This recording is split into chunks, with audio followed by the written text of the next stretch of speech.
안녕하세요. 이제 막 2돌 지난 아기를 키우고 있는 열혈 육아 맘입니다. 늦은 나이에 임신을 하여 아이를 키우는지라 힘들면서도 정말 행복한 하루를 보내고 있는데요. 그런 제가 오늘 제 이야기를 해볼까 해요. 남편과의 만남은 제가 남편이 운영하는 가구회사에 격리로 들어가게 되면서 시작이 되었어요. 처음엔 사장님에서부터 시작했지만 점점 열정 있는 그의 모습에 반해 연애를 시작하게 되었고 일사천리로 결혼까지 오갔답니다. 하지만 아무것도 없는 저와는 달리 남편은 자수성가를 했기 때문에 시댁의 반대는 어마어마했어요. 아버지 없이 어머니가 저와 제 동생 2남매를 키우셨기에 힘들게 사셨거든요. 남동생은 공부를 그렇게 시키고 유학까지 보내놨으면서 왜 그 집딸은 고등학교밖에 졸업을 안 시켰다니? 네가 그 경리 나부랭이랑 결혼하는 게 말이 된다고 생각해? 너 좋은 대학교 보내고 잘 되라고 뒤에서 서포트 해준 게 누군데 그래? 엄마 마음 알아요. 근데 결혼은 내 의사로 결정하는 거잖아. 누구보다 마음 따뜻한 여자야. 엄마한테도 잘할 거고. 나한테 잘하는 게 뭔데? 집안 빵빵하고 내조 잘하고 예단 잘해오는 게 나한테 잘하는 거라고. 아휴, 속상해 정말. 내가 더 잘할게요. 그러니까 그냥 윤비 받아줘. 윤비도 아마 엄청 잘할 거고 나도 중간에서 진짜 잘할 거니까. 너의 뒷배경이 되어줄 와이프가 중요한 거지. 나한테 잘하는 게 뭐가 중요하니? 아들 키워봤자 진짜 소용없다더니. 귀하게 키운 아들 아무것도 가진 것 없는 저에게 장가 보내는 것이 내심 못마땅했던 어머니였지만 아들의 완강한 의사표시에 결국 2손 2발 닫은 시어머니였어요. 그렇게 시집을 간 첫날 이버지 음식이 마음에 들지 않는다고 내팽개치는 시누이와 시어머니였고 그 모습에 이번 인생 정말 힘겹겠다라고 마음속으로 되뇌고 또 되뇌었답니다. 제가 상상했던 그 이상이었고 남편을 사랑하지만 이런 시집살이는 정말 힘들겠다고 생각이 들 만큼 고달픈 나날의 연속이었어요. 이바지 음식 해온 꼬락서니 보소. 올게. 이건 아니지 않아? 아무리 없이 살아도 이 정도 돈은 써야지. 이런 집에 시집 오면서 너무 아낀다.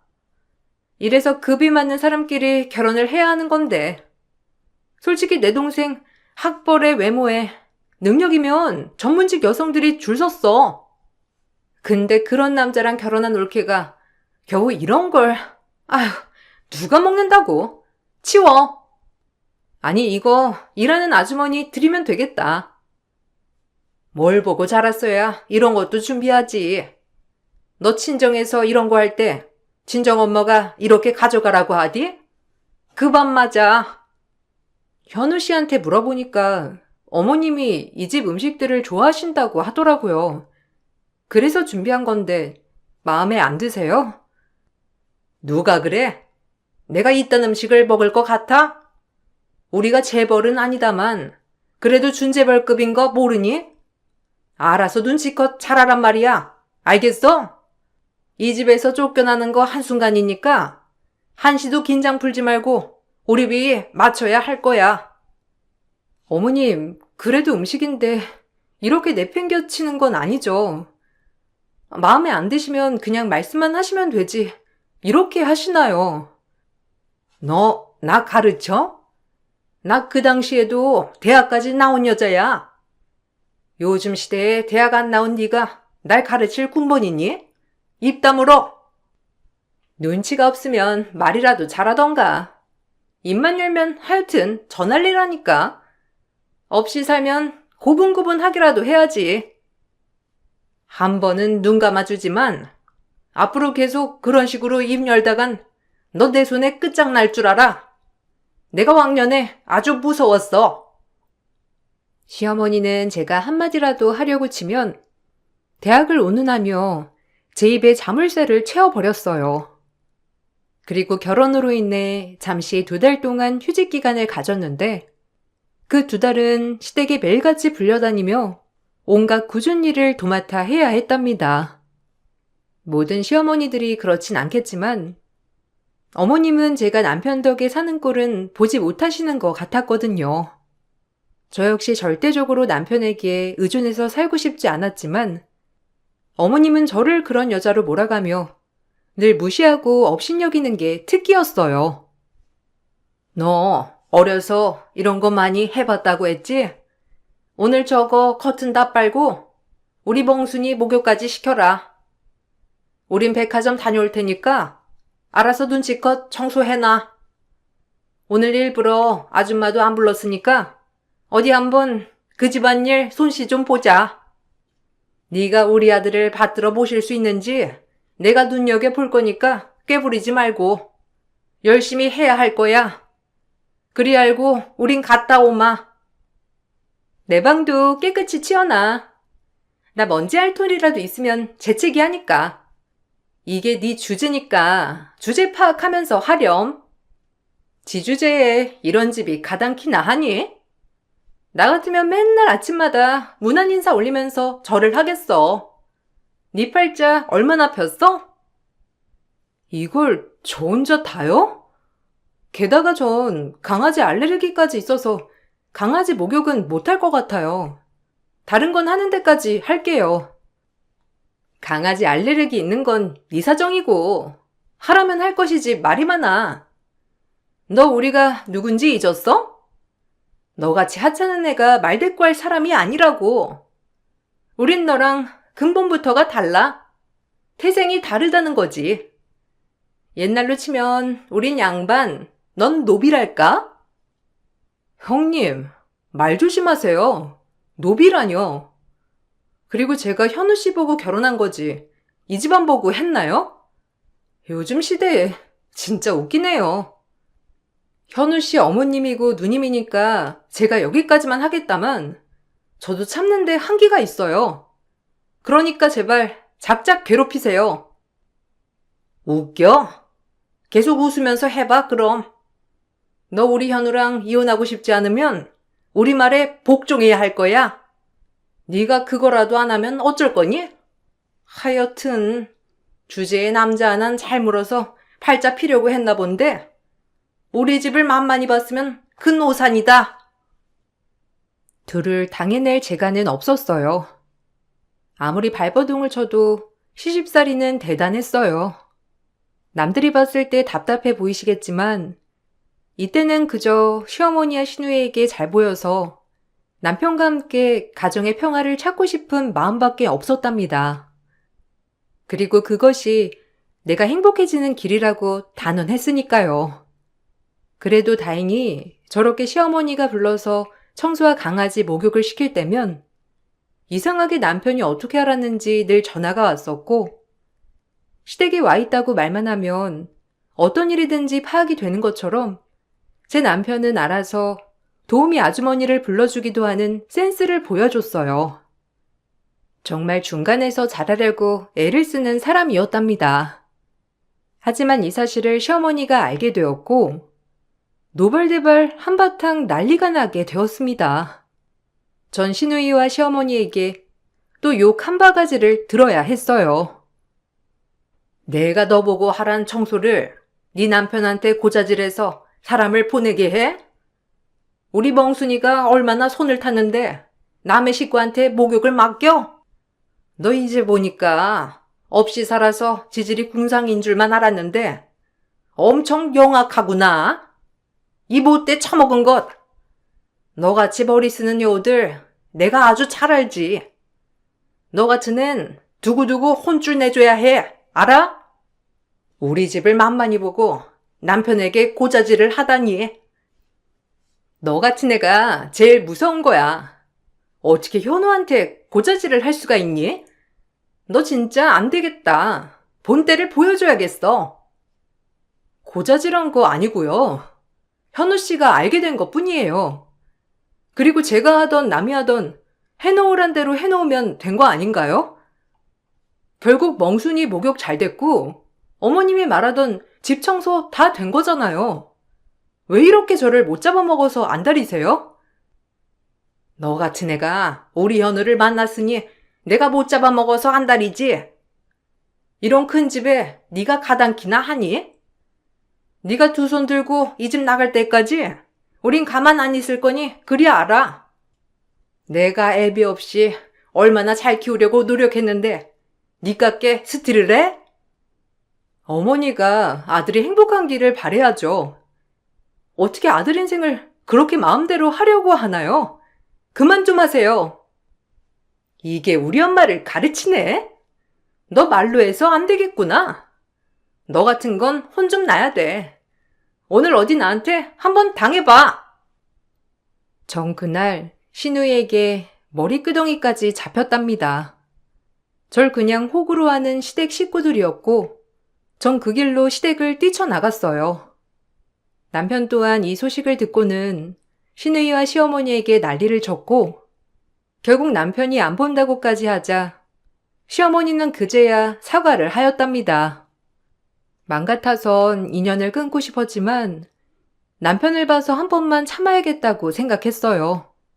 자비는 이것뿐이라고 말이죠. 다시 한번 제 몸에 손대면 저 정말 안 참아요. 이번에 이렇게 사과하셨으니 넘어가지만 다시 한번 그러면 저도 어떨지 몰라요. 그래, 알겠다. 우리 딸이 너무 섣부르긴 했어. 근데 사실 맞잖니? 우리 입장에선 굉장히 억울하다고. 네가 자식 낳아봐라. 금이야 오기야 키웠는데 에휴, 말을 말자. 말해봤자 내 입만 아프지. 됐고, 어쨌든 현우한테 네가 말 좀 가서 잘 전달해. 너 때문에 사단 나는 꼴 보고 싶지 않으면 말이다. 이래서 집안에 여자가 잘 들어와야 한다는 건데 우리 집은 다 글렀어 정말. 시어머니는 사과를 그래도 했지만 정작 절 괴롭힌 시누이는 아무 말이 없었어요. 정말 화가 났지만 그래도 시어머니에게 사과를 받은 걸로 만족했어요. 남편과 시누이는 6살 차이가 났고 저와도 나이 차이가 났던 시누였기 때문에 저 나이에 시집을 못 가서 저렇게 노처녀 히스테리를 부리는구나 라고만 생각했거든요. 좋은 게 좋은 거라고만 생각을 하기로 했답니다. 그렇게 나의 마음 수양을 하듯 마음을 다스리며 살고 있을 때 외국으로 유학 간 동생이 귀국을 한다는 소식을 전하더라고요. 우리 윤석이 귀국하는데 그래도 누나랑 같이 가서 배웅해 줘야지. 아휴, 윤석이가 몇 년 만에 나오는 거니? 이제 MBA까지 다 받고 끝난 거지? 국내에서 벌써부터 윤석이 스카우트 한다고 하더라. 이런 거 보면 너한테 참 미안하기도 해. 에이, 됐어. 어차피 난 공부랑 거리가 멀었잖아. 당연히 재능 있는 아들 몰아주는 게 정상이지. 난 괜찮으니까 나한테 미안해 안 해도 돼. 엄마는 없이 사는 형편에 그래도 최선을 다했어. 윤석이 귀국하면 얼마나 철들었는지나 봐야지. 그러게나 말이다. 네 아빠도 이런 모습을 봤으면 진짜 좋았을 텐데. 그래도 윤석이라도 공부를 끝마쳐서 다행이야. 엄마는 저에게 미안해했지만 전 괜찮았어요. 그리고 그렇게 몇 년 만에 동생을 보게 되었고 학위를 밟느라 제 결혼식에도 참석하지 못한 동생이었기에 정말 반갑기 그지없더라고요. 어느새 남자가 되어 훈남에 헌칠해진 남동생을 보니 기분이 좋았답니다. 동생 또한 오랜만에 저를 보고 나서 그런지 너무 좋아했고 제 옆에 믿을 만한 남편이 있는 것도 참 좋아하는 모습을 보였어요.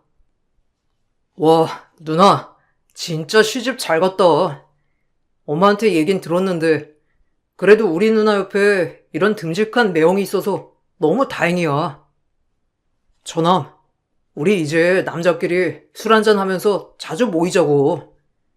안 그래도 누나가 나랑 결혼해서 스트레스가 많거든. 에이, 매형을 모시고 살아도 취연찮죠. 안 그래, 누나? 저도 이제 외국에 갈 일 없으니까 정말 잘 지내봐요. 역시나 남편과 동생은 잘 통했어요. 그리고 동생이 한국에 나오자 엄마 또한 너무 기뻐하셨죠. 혼자 시집을 가서 엄마에게 미안한 마음이 들었는데 그나마 옆에 동생이 있다는 사실이 저를 안도하게 했답니다. 그리고 전 몇 달 뒤 꿈에 그리던 임신을 하게 되었고 친정엄마와 남동생은 너무나도 축하를 해주셨어요. 하지만 시어머니와 시누이는 신경 쓰지 않았죠. 임신했으면 입이 하나 더 느는 거 아니니? 아니 어차피 네 핏줄 섞인 거 내가 뭐 그리 달가워한다고 임신을 해? 로열 핏줄도 아니고 쥐뿔 없는 집안 출신의 애인데 아유 됐어. 애기 핑계대고 나한테 잘 보이려고 하나 본데 큰 오산이다. 그러게 말이야. 누가 좋아한다고 입이 찢어지는 건지. 고모 노릇 바라지 마. 나나도 챙기기도 바쁘니까. 그래도 현우 씨 아이인데 진짜 너무들 하시네요. 아무리 제가 마음에 안 들어도 그렇지. 저도 할머니 고모 노릇 바라지 않을 테니 그럼 저한테도 며느리 노릇 바라지 않으셨으면 좋겠네요. 피차일반 마찬가지 아니겠어요?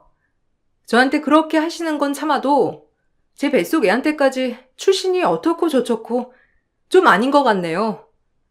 어머님네보다 잘 살진 않지만 남들에게 피해 끼치지 않고 살았는데 어떻게 이런 모욕을 주시는지 정말 애당초 이해가 안 가네요. 저 이만 가보겠습니다. 누가 너 간다고 누나 나 깜빡하냐? 이따 현우한테나 집에 들르라 그래. 너만 비추지 말고 현우 좀 보내란 말이야. 제 말에도 눈 하나 깜빡 않는 시누이와 시어머니였고 그 모습에 오만정이 다 떨어지더라고요. 그렇게 임신하고 몇 달을 안 찾아뵙다가 어머님은 무슨 바람이 불었는지 저를 불렀고 그 뒤에 역시나 임신한 몸으로 집안일을 시키셨어요. 갑자기 아줌마가 못 온대지 뭐니? 그럼 누가 해? 내가 해? 네가 해야지. 난 이런 거 해본 적 없다. 우리 딸이 산낙지 먹고 싶다고 했으니까 네가 좀 손질해봐. 넌 이런 거 많이 만져봤을 거 아니냐? 아유 징그러워. 얘 뭐해? 얼른 손질해. 임신한 절 불러다가 산낙지 손질하라고 하시는 거예요? 어머님, 저 입덧 심해서 낙지 근처도 못 가요. 못하겠네요. 옛날엔 그런 거 다 참고 견뎌냈어. 임신 너만 한다니? 뭘 그리 유난이야? 당장 가서 손질해. 손질 안 하면 못 나가. 시어머니는 부엌에서 저를 절대적으로 못 나오게 하였고 울며 겨자 먹기로 투악질을 하며 손질을 했답니다. 그리고 다시는 엮이지 않으리라고 다짐도 다짐하였어요. 남편에게도 당분간 시댁과 연을 끊고 싶다고 말을 했었고 남편도 일련의 과정들을 아는지라 가만 안 있겠다고 하는 걸 제가 기어이 말려 참게 했답니다. 그래도 부모 자식 사이이니 그러고 싶진 않았거든요. 아유, 출장 날짜가 잡혀버렸네. 이번에 내가 중국에 가서 미팅을 좀 해야 할 것 같은데 당신 설마 이때 애가 나오진 않겠지? 가뜩이나 미안한 게 많아서 내가 꼭 옆에 있어주고 싶었는데 해외 미팅권이라 꼭 가봐야 할 것 같아. 에이, 알지. 내가 당신 일하는 거 왜 모르겠어. 나도 해봤던 건데 괜찮아. 아직 2주나 남았잖아. 그러니까 걱정 말고. 조심히 다녀와. 당신이 일을 해야 나도 마음이 편하지. 우리 아가가 기다려줄 거니까 너무 걱정하지 마. 몸 조심하고, 알겠지? 출산을 2주 남긴 시점, 남편이 급하게 해외 출장을 가게 되었어요. 아무 일도 없을 거라고 생각했지만 결국 양수가 터져버렸고 출산을 하게 되었습니다. 정신도 없었고 어차피 기뻐해주지 않을 걸 알기에 출산을 할 때도 굳이 시댁에 알리지 않았답니다. 하지만 남편이 말을 했는지 어쨌는지 시어머니는 출산하고 조련에 갔다 온 저를 초대하여 출산 축하상을 차려준다며 180도 바뀐 모습을 보여주었고 이게 뭔 일인가 싶었어요. 처음으로 받는 황송한 대접이었기 때문에 제 어안은 벙벙해져만 갔죠. 아유, 우리 며느리 하나뿐인 우리 손자 낳아줘서 너무 고맙다. 내가 마음은 안 그런데 너한테 이런저런 상처 준 것 같아서 미안해. 애 아빠도 없이 혼자 출산하느라 힘들었지?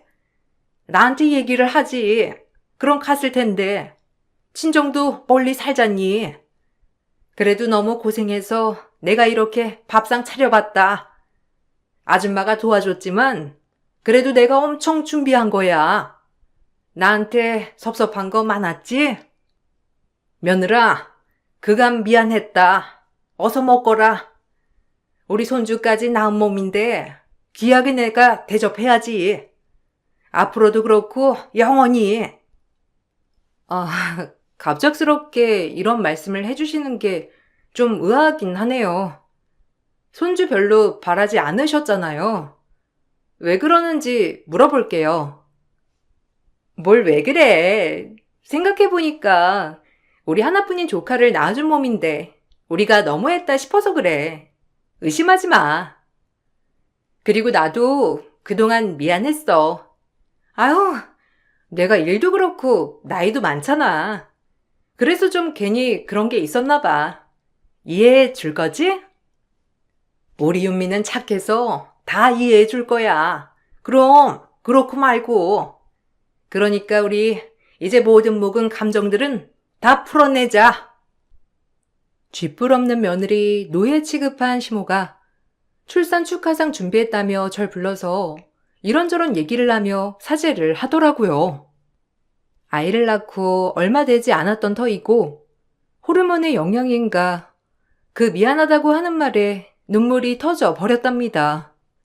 그렇게 눈물을 대차게 흘리고 저 역시 용서를 하려고 하는데 그때 출장 다녀온 남편이 진수성찬을 보고 시모와 시누이에게 막말을 퍼부으며 객소리 나게 우지끈 말로 밟기 시작했어요. 전 그 모습을 보고 정말 황당하고 뭐 이런 것들이 다 있나 싶었답니다. 남편은 말로 밟는 게 뭔지 보여주듯 시누이와 시모에게 저 대신 엄청나게 퍼부어 주었고 시어머니는 당황 그 자체였답니다. 내가 헤어지라고 했지? 애 엄마 불러다가 지금 이제야 용서를 구하는 거야? 엄마도 그러는 거 아니에요. 어이가 없어서 내가 말이 다 안 나와. 누나 당장 사죄하고 절대 만나지 마. 내가 윤미 볼 낯이 없어서. 그러니까 당장 헤어지라고. 너 왜 그러니? 네가 동생이면 오히려 누나를 잘되게 밀어줘야지. 지금 누나 보고 헤어지라고 하는 거야? 절대 안 돼. 네 누나 이제 40이 넘어서 그런 남자 언제 만나라고 그래? 윤미랑 너 그리고 사돈어른만 눈 감아주면 다 문제될 게 없는 일이라고. 제발 양심이 있어야지. 누나가 어떻게 그런 어린 남자를 만난다고. 그것도 다른 사람도 아니고 진짜 내 얼굴에 똥칠 마. 제발 한 번만 봐줘. 그래, 말 나온 김에 내가 진짜 이렇게 빌게. 사실 나 윤석 씨 만나고 있어, 올케. MBA도 마쳤겠다. 아주 대단한 사돈 총각이더라. 나이도 어리고 본인이 하고자 하는 일도 뚜렷하고 이곳저곳에서 능력을 발휘 중인 거 보니까 내 사익감으로 딱이야. 겹사돈 그까짓 거 뭐 난 신경 안 써. 그러니까 애미야, 네가 잘 좀 밀어줘라. 미치셨어요? 제 동생이 몇 살인 줄이나 아세요? 지금 형님이랑 나이 차이도 나이 차이지만 그것 때문에 이렇게 밥상을 차려서 절 달래주려고 하신 거군요. 진짜 가증스러워요. 제 동생도 이 모습을 아나요? 형님 본 모습 말이에요. 전 반대입니다. 미안하다, 윤미야. 진작 알았고, 누나한테 절대 만나지 말라고 했는데, 결혼하자고 자꾸 처남한테 들이대는 모양이야. 내 선에서 해결하려고 했는데, 누나가 포기가 안 되나 봐. 진짜 미안해. 내 누나지만 창피하고 염치 없다. 누나도 이제 그만 좀 해. 제발 그 나이 먹었으면 양심이 있으라고. 엄마도 더 이상 그만 부추겨요. 내 사전에 둘의 결혼은 없으니까 그리 알아. 이렇게 밥상을 차리고 가증쇼를 한 것은 알고 보니 신우이와 제 남동생이 만나고 있었다는 사실이었어요. 하지만 제 남동생은 그 누구보다도 제가 시집살이를 혹독하게 한 것을 알았기 때문에 신우이가 제 신우이인 걸 몰랐고, 이걸 알게 될 시 당장 남동생이 헤어지자고 할 것 같으니 저한테 이런 연막 작전을 펼친 겁니다. 남동생 측에선 가볍게 만나보는 중이었지만 나이가 있는 신우이는 능력 있는 남동생과 하루라도 빨리 결혼을 하고 싶어 했고, 그로 인해 계속해서 결혼 얘기를 꺼내는 중이었나 보더라고요. 남동생이 제 남편에게 연애 상담을 하면서 그 상대가 본인 누나란 걸 안 남편이었고요. 정말 어처구니가 없었어요. 당신이 나 얼마나 괴롭혔는지 모르겠어? 그리고 나한테 천한 노비 출신 어쩌니 해놓고 내 동생이랑 결혼을 해? 웃겨 진짜. 당장 가서 헤어지라고 할 거고 모든 거 다 폭로할 거야. 그럼에도 당신과 결혼한다고 하면 내가 이 집에 더는 못 살아요. 예, 미안했다니까. 그런 사람이 네 남동생인 걸 우리가 알았겠니? 한 번만 봐줘라. 우리 손주랑 네 남편 생각해서. 제 동생을 생각해서 파탄의 길로 가지 못하게 해야겠네요. 절대 허용할 수 없고 눈에 흙이 들어가도 이 결혼 안 돼요. 나 윤석 씨 없으면 죽어. 내가 어디 가서 그런 남자 만나겠어. 제발 한 번만 용서해주라, 응? 앞으로 내가 진짜 잘할게. 나이가 무슨 상관이야? 사랑이 중요하지. 내가 앞으로 형님으로 단단히 모실게. 그러니까 제발 내 결혼 적극적으로 지지해줘. 미쳤네. 양심이 없어도 정도가 있지. 그것도 내 동생이랑? 나한테 형님이라고 하고 싶어요? 와, 진짜 이런 인간인 줄 몰랐네. 내 동생이 미쳤다고 12살이나 많은 아무것도 없는 노처녀한테 장가를 가겠어요? 그러라고 우리 엄마가 공부시켰는 줄 알아? 아니, 솔직히 12살 많으면 어때? 착하면 그만이고 내 동생 생각해주면 그만이지. 근데 본성 어디 가겠나요? 내가 인격을 아는데. 제발 부탁이다. 네가 힘 좀 써줘. 우리가 잘못했다니까. 내 딸 이렇게 노처녀로 늙어 죽게 할 거야? 너만 돌아서면 돼. 아, 진짜. 양심 좀 챙겨. 지금 윤미한테 이럴 게 아니라 엄마는 누나 설득해서 처남이랑 못 만나게 해야 할 거 아니야? 에휴. 전 그리고 그 몸을 이끌고 당장 친정으로 향했어요. 아무리 남편이 내 편이라지만 그래도 조금은 미안한 마음이 들더라고요. 그럼에도 엄마의 평생을 다 바친 동생을 그런 여자와 결혼을 시킬 수 없다고 생각했고, 친정에 도착한 후 이 모든 사실을 폭로했답니다. 동생은 펄쩍 날뛰며 손사래를 쳤었고, 더 대박인 건 신우이가 나이도 8살이나 속였다고 했어요. 남동생은 신우이의 본 나이를 듣자 놀랬고, 제가 그렇게 얘기하던 신우이라는 사실에 더 치를 떨며 저에게 미안하다고 하더라고요. 오히려 남동생은 마음이 그리 크지 않았던 터라 정리가 빨랐던 것 같았어요. 그리고 자꾸 결혼하자는 신우이에게 지금은 부담감을 많이 느끼고 있는 상태였다고 했습니다. 어떻게 해서든지 시집을 가려고 했던 신우이였던 거예요. 와, 진짜 몰랐어. 아니, 어떻게 나이까지 속이냐? 내가 누나 신우인 걸 알았으면 진작 안 만났지. 미안해, 누나. 네가 뭘 미안하냐. 알고 만난 것도 아닌데. 그래도 너도 감정이란 게 있을 텐데 이런 식으로 정리해도 되는지 모르겠지만 그 여잔 아니야. 난 그 여자의 본성을 다 알고 있어서 하는 말이고 널 위해서 그래. 그러니까 판단은 네가 잘했음 해. 참, 진짜 아휴. 결혼할 때부터 대놓고 내 앞에서 너를 쥐잡듯 잡던 사람이 우리 아들과 결혼하고 싶어 한다고? 미쳤네. 내가 윤미 신우의 성격을 잘 알아서 그래. 결혼식에서도 얼마나 나를 하찮게 여기던지. 근데 그런 인품을 가지고 우리 아들한테 시집 올 생각을 해? 나이도 많아가지고 도른 거 아니니? 엄마 눈에 흙이 들어와도 절대 허락 못한다, 윤서가. 절대 안 돼. 엄마, 나도 안 가요. 가뜩이나 갑자기 결혼 얘기하고 부담스러웠던 참이었어. 내가 무슨 결혼이야. 더 이뤄야 할 게 많은데.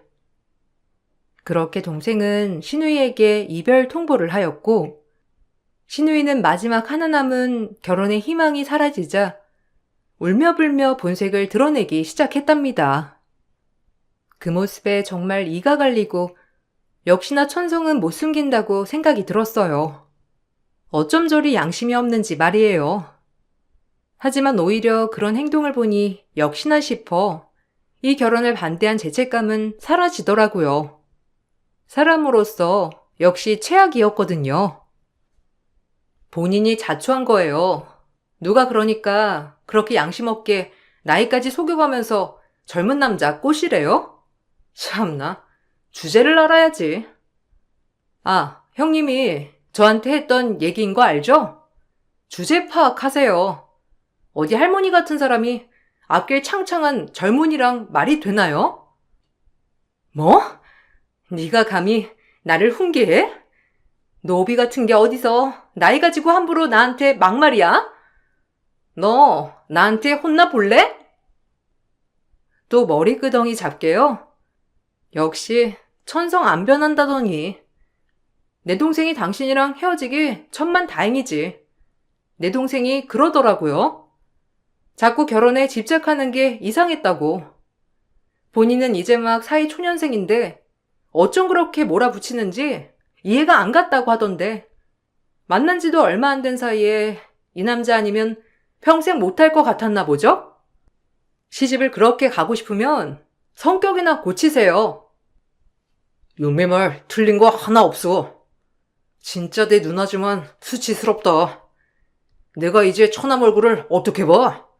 나이까지 속이고 결혼을 하려고 하다니 진짜 미쳤지. 그렇게 시집 가고 싶으면 윤미 말대로 성격이나 좀 고쳐. 본인을 돌아보란 말이야. 이것들이 쌍으로? 감히 네가 나를 가르쳐? 현우까지 네 편 만들었다 이거지? 너 윤석 씨 누나만 아니었음 가만 안 뒀어. 가만 안 두면 어쩔 건데. 어디 한번 맘대로 해봐요. 또 손대면 그냥 경찰에 고소해 버리라니까. 인간 같지도 않아 정말. 나 진짜 윤석 씨랑 결혼하고 싶었단 말이야. 내 이상형이었다고 지적인 훈남. 게다가 앞날 창창하고. 근데 왜 못하게 하냐고. 제발 한 번만 봐주면 안 될까? 내가 평생 모시고 살게. 형님이라고 대접도 할 거야. 그러니까 딱 눈 한 번 감아줘. 신우이는 사이코처럼 울다가 웃다가 울다가 화내다가 하며 반복을 했고 마지막에 제가 진절머리를 쳐대며 싫다고 하니 이젠 안 되겠는지 결혼이 틀어지자 저를 몰아세우며 막말을 했고 역시나 저런 여자는 아니라고 생각이 들더라고요. 그리고 전 그렇게 남편에게 시댁과의 연을 완전히 끊고 싶다고 말을 했고 남편 또한 이 모습을 모두 보고 본인도 시댁과 손절하겠다고 했어요. 오히려 이번 일을 계기로 진짜 본인 가족은 도움이 안 된다고 생각을 한 남편이었던 것이죠. 저 역시 마찬가지로 정말 진절머리가 나면서 아이마저 보여주고 싶지 않은 생각이 들었답니다. 그렇게 남편은 시댁에게 손절을 선언했어요. 내가 아들이 둘도 아니고 오직 너 하나인데 어떻게 우리를 안 본다고 하니? 그 망할 게 너한테 우리 보지 말라고 해? 내가 싫어, 이제. 윤미한테 미안하고 염치 없고 진짜 싫으니까 다신 연락 마요. 정말 정 떨어져. 누나 때문에도 창피하고. 너 걔랑 당장 이혼해라. 우리 딸 결혼도 파투내고 저 망할 게 언젠간 그럴 줄 알았다고. 당장 이혼하고 헤어져. 다시 우리 원래 아들 현으로 돌아오란 말이야. 너 정도면 제가 더 충분해. 이제 우리 딸 결혼도 망했는데 너라도 더 좋은 혼처 잡아서 결혼해야지. 내가 우리 아들 인생 더 대박나게 해줄 거니까 당장 이혼하고 돌아와라. 우리가 받아줄게. 그만해요, 진짜. 진절머리 나니까. 마지막이라고 하고 온 거고 다신 연락 마세요. 어차피 이사단 아니었어도 윤미한테 그렇게 막말하고 사람 취급 안 하는 거 보고 저 역시 손절할 기회만 엿보고 있던 거니까 그렇게 노여 안 하셔도 돼요. 시댁에선 어처구니 없게도 이제 될 대로 되라 싶었는지 제 남동생에게 혼인 빙자 사기로 고소를 하겠다며 막말을 했지만 씨알도 안 먹히는 소리였고 남동생 또한 오히려 자기에게 8살이나 속이고 접근 후 결혼을 하자고 한 것을 가지고 혼인 사기로 엮는다고 얘기를 하였어요. 그렇게 하자 시댁에선 더 이상의 말은 없었답니다. 그 일이 시댁과의 마지막 사연이에요. 남편은 그때 이후로 절대 시댁과는 연락을 일치하고 있지 않고 저 역시도 아이의 육아에만 열중하고 있어요. 건너 듣기로는 시어머니와 시누이는 아직까지 본인들이 최고인 줄 알면서 동네에서 특이한 모녀로 손꼽힌다고 한답니다. 시어머니인 시누이를 시집 보내기 위해 이곳저곳에 혼처자리를 묻고 다니지만 이미 소문이 파단 모녀였기 때문에 좋은 선자리가 들어올림 만무했어요. 남편도 시댁의 도움 없이 본인 힘으로 자수성가를 했던 거기 때문에 오히려 시댁 쪽에서 돈에 있어서 남편에게 잘 보이려고 했던 터라 간간히 시누이가 남편에게 연락을 했다고 했습니다. 하지만 무엇보다 칼 같은 남편이었기에 그 모든 말들을 무시하고 있고요. 저 역시 아직까지 저를 노비 취급한 시댁이 용서가 되지 않네요. 지금 아이를 키우면서 그때 행동들을 가끔 돌이켜보곤 하는데 가끔은 피식피식 웃음이 나올 때도 있어요. 이렇게 아이에게 열중하는 삶을 살다 보니 오히려 아픔을 빨리 치유한 것 같네요. 이제 제가 할 일은 눈에 넣어도 아프지 않을 이 아이를 정말 잘 키워내는 일이라고 생각해요. 무엇보다 가장 중요한 정신이 건강하게 말이죠. 제 글을 들어주신 모든 분들의 앞날이 늘 잘 되시라고 소망하고 마칠게요. 감사합니다. 안녕하세요. 저는 60대 중반 여자입니다. 그동안 오랜 기간 참아온 저를 건드려버린 안사돈의 잘못된 행실이 여기에 사연까지 신청하게 될 줄 정말 몰랐네요. 제 딸이 사이와 결혼을 한 지 7년차가 되었을 때 그토록 바라던 기쁜 소식을 들을 수 있었습니다. 간절히 바랬던 만큼 저희 가족에겐 너무나도 큰 행복이었죠. 원래 결혼을 하고 바로 아이 계획을 가지려 했는데 여러 가지 조건들이 맞지 않아 손주를 보는 게 상당히 어려웠었어요. 안사도는 바로 손주를 볼 줄 알았는데 임신이라는 게 마음처럼 되는 게 아니잖아요. 그런데 누구보다 제 딸이 제일 힘들어할 텐데 안사도는 바로 아이를 가지지 못하는 몸에 대해 불만을 털어놓았어요. 제 딸이 뒤에서 많은 눈물을 흘리는 모습을 보고 저도 마음이 좋지 않아 몇 번 통화까지 한 적이 있었어요. 그럴 때마다 안사도는 저희 집안의 환경에 문제가 있다며 오히려 더 큰 목소리로 제 딸을 탓했습니다. 7년이라는 시간 동안 양가 집안의 감정 상태는 점점 더 안 좋아지고 있었는데 그토록 바라던 임신 소식을 접하게 되었고 과거의 아픈 기억들은 전부 씻어낼 수 있을 정도로 안사도는 제 딸을 대하는 태도가 180도 달라지면서 아낌없는 사랑을 주기 시작했어요. 첫 아들 손자라 그런지 안사도는 시도 때도 없이 며느리 집에 드나들었는데 제 딸이 많이 불편하게 느꼈는지 자리를 옮기길 원해서 한동안 저희 집에서 머물길 원했어요. 아무래도 그동안 알던 안사돈의 모습이 아니라서 적응을 하지 못하고 부담스러워하는 것 같아 보였죠. 그렇게 저희 집에서 도움을 받고 있는데 이런 상황을 아무 말 없이 지켜보고 있던 안사돈은 그동안 제 딸을 대했던 행동들에 대해 잘못을 인정하고 있었는지 묵묵히 참고 기다리고 있었는데 손주가 50일이 되었을 때 안사돈이 저희 집에 연락도 없이 찾아왔어요. 내가 얼마나 참기 힘들었으면 연락도 없이 사돈댁에 찾아왔겠어요. 손주 얼굴 잠깐만 보고 가도록 하겠습니다. 예, 내가 얼마나 속이 탔으면 여기까지 정신없이 달려왔겠니? 무작정 얼굴 안 보여주는 건 너무 가혹한 거 아니야? 그래도 미리 연락을 주셨어야죠. 어머님이 초인종을 반복해서 누르시는 바람에 이제 막 잠들었는데 깨버렸잖아요. 뭐 어때? 어차피 얼굴 보려고 왔는데 자고 있는 모습보다는 깨어있는 게 좋잖아? 오래 있을 생각 없으니까 걱정하지 마라. 사부인 오셨어요? 그래도 이렇게 무턱대고 찾아오시는 건 예의가 아니죠.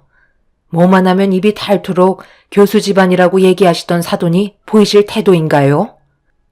이건 상황이 좀 다르죠. 생각해 보세요. 7년을 기다렸어요.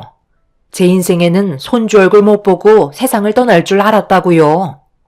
그런데 갑자기 손주를 보게 됐는데 예의고 뭐고 그런 게 중요하겠어요? 일단 우리 손주가 울고 있으니까 나중에 다시 얘기합시다. 사돈은 저와 제 딸의 말이 귀에 들리지 않았어요. 오로지 초인종 소리에 깨버린 손주를 보고 싶은 마음뿐이었네요. 100번 양보해서 이해할 수는 있어요. 7년 만에 첫 손주를 보는 건데 당연히 궁금하겠죠. 하지만 자기 충동 제어를 하지 못하는 사돈의 행동은 분명 문제가 있었습니다. 집안이 현재 어떤 상황인지도 모르고 무작정 찾아온 건 저희의 입장에 대해서 전혀 신경 쓰지 않았다는 거였어요. 전날부터 다음날까지 잠 한숨 못 잔 딸과 시도 때도 없이 울어대는 손주를 돌보고 있던 저도 많이 지쳐 있었는데 울다 지쳐 겨우 잠에 빠진 손주를 재우고 저희도 휴식을 취하려던 찰나 갑자기 초인종을 연달아 누르는 소리에 잠깐의 휴식은 한순간에 날아가고 말았습니다. 이런 상황을 전혀 알지 못하고 있는 안사돈은 자지러지게 울고 있는 손주의 얼굴도 마냥 좋다고 안아들어 이리저리 흔들고 있었네요. 그걸 본 제가 한마디 할 수밖에 없었습니다. 아직 50일밖에 안 돼서 그렇게 안고 흔들면 아이 몸에 문제가 생길 수도 있어서 조심해야 돼요. 그리고 지금 울고 있는데 제 딸에게 넘겨주시죠. 도저히 진정이 될 것 같아 보이지 않는데요. 일단 좀 침착하시는 게 어떨까요? 너무 정신없네요. 사부인께서 저에게 지적하시는 건 좀 아니지 않나요? 교수인 제가 이런 거 하나 모를까 봐요. 흔들어서 문제가 생겼으면 제 아들이 지금 교사 생활하고 있겠어요? 어느 정도 흔들어줘야 애들도 안정을 찾을 수 있는 거라고요. 그리고 딸이랑 아들은 달라요. 워낙 신진대사 활동량이 높아서 흥분지수를 억제해 줄 수 있다고요. 딸만 키워보신 사돈께서 뭘 알겠어요? 예, 너 제대로 된 도움 받고 있는 거지? 애 키우는 거 혹시 까먹은 건 아니시죠? 내가 오늘 오길 잘했네. 이왕 이렇게 된 거 한동안 사돈댁에 찾아올 테니까 육아에 대해 모르면 잘 보고 배우세요. 뭐든 사돈보단 잘할 수 있을 것 같네요. 제가 그래도 교수인데 이 정도 하나 모르겠나요? 저에게 가르침을 주려고 하는 건 확실히 잘못된 거라는 거 인정하시죠? 이건 교수라는 직업을 떠나서 아이를 키우는 부분에 대해 기본적인 상식인데요. 천천히 좌우로 흔드는 게 아닌 무슨 롤러코스터 타는 것 마냥 흔들어 젖히는데 그러다 자리도 잡지 않은 머리에 조금이라도 손상이 가면 책임지실 거예요? 최대한 조심스럽게 다뤄도 걱정되는데 인형을 가지고 노는 것처럼 행동하시는 게 문제가 된다는 거예요. 이러니까 제 딸이 저에게 와서 도움을 받고 싶다고 한 거죠. 다음부터는 전날에 미리 전화하시고 아이를 볼 수 있는 상황인지 파악부터 하셨으면 좋겠네요. 안사돈은 기분이 많이 상했는지 굳은 얼굴로 저를 바라보고 있었습니다. 저 또한 예의 없는 사돈의 행동을 보고도 그냥 넘어갈 수는 없었죠. 아무 말도 하지 않았다면 분명 당연하게 저희 집을 밥 먹듯 연락도 하지 않고 찾아올 게 뻔했습니다. 이런 상황들이 반복이 되지 않게 해야만 그날 같은 일이 발생되지 않을 것 같았어요. 그런데 안사돈은 자기가 한 행동에 대해 잘못이 없다고 생각하고 있었는지 다음 날에도 비슷한 시간에 저희 집에 찾아왔고 쉬지 않고 누르는 초인종 소리에 결국 또 다시 깊이 잠에 빠진 손주가 깨고 말았습니다. 참다 못한 제가 쓴소리를 하려 하는데 피곤에 지친 딸이 이런 상황들에 짜증이 났는지 결국 현관문을 열고 밝게 웃으면서 들어온 안사돈에게 거침없이 말을 뱉어버렸습니다. 내가 저번에도 문 좀 빨리 열라고 했잖아. 왜 이렇게 굼뜬 거야? 오늘도 손주 얼굴 잠깐 보고 가도록 하마. 어머님, 정말 너무하신 거 아니세요? 저희가 몇 번이나 부탁을 드렸는데 왜 이렇게 행동하시는 거죠? 제가 분명 조심해 달라고 말씀드렸잖아요. 그럼 저희 입장도 생각해 주셔야죠.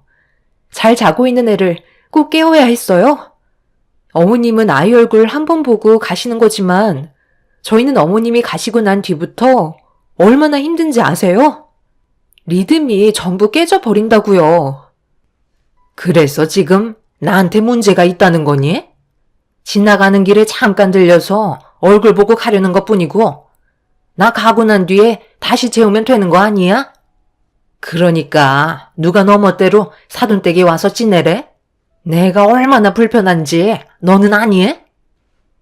제가 오죽했으면 저희 부모님 집에까지 와서 도움을 받고 있겠어요.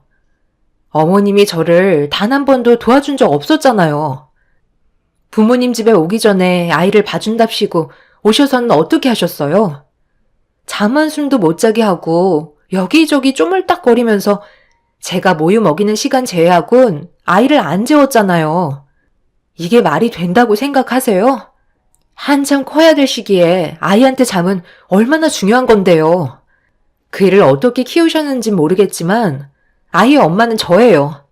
제가 알아서 하는데 어머님은 집에 오셔서 맨날 잔소리만 늘어놓으시고 교수 집안에 시집 온 걸 자랑스럽게 생각하라면서 아이의 머리도 어머님 집안을 닮아 분명 똑똑할 거라고 저희 집은 아예 무시하셨잖아요.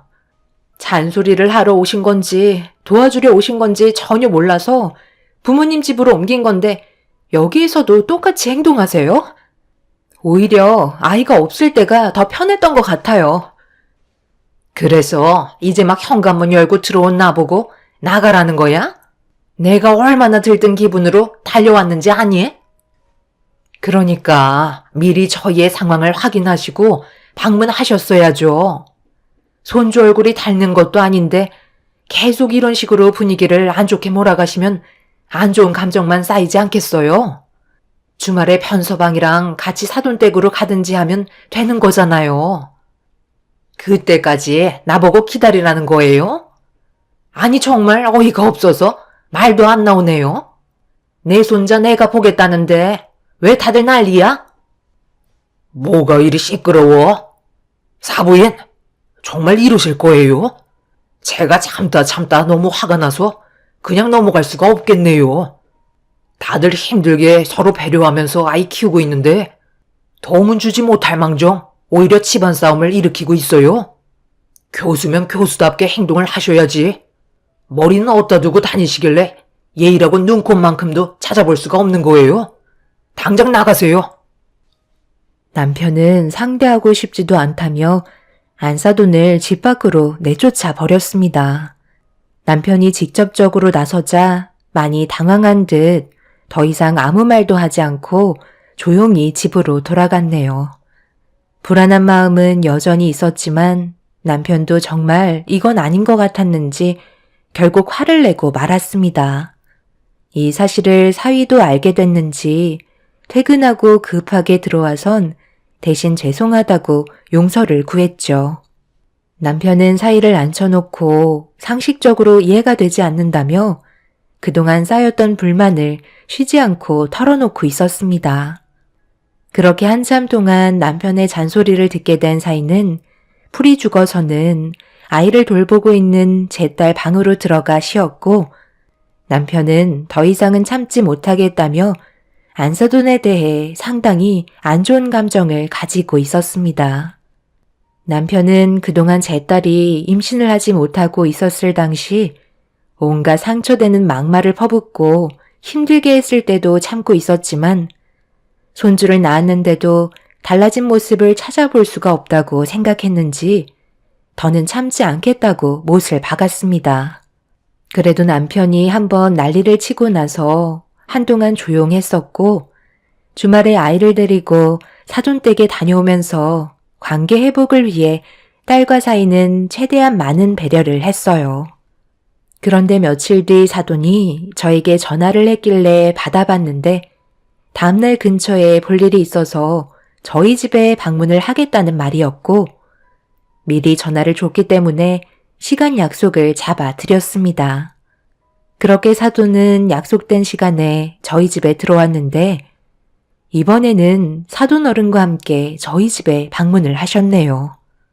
분위기를 봤을 때 알 수 없는 표정을 보이고 있었지만 손주를 보러 온 거기 때문에 별일은 없을 것 같아 긴장을 풀고 있는데 안사돈이 뭔가 결심한 듯 저희 가족 앞에서 아이 육아 문제에 대해 입을 열었습니다. 아무리 생각해봐도 이건 정말 아닌 것 같아서요. 왜 저희가 눈치를 보면서 손주 얼굴을 봐야 하는 거죠? 며느리가 혼자서 자식을 낳은 것도 아니고 제 아들의 노력도 있는 건데 왜 손주를 봐야 할 권리가 사돈분들에게만 있는 건지 저는 이해할 수가 없네요. 그래서 이번에는 저희 집에 데려가서 돌보도록 하겠습니다.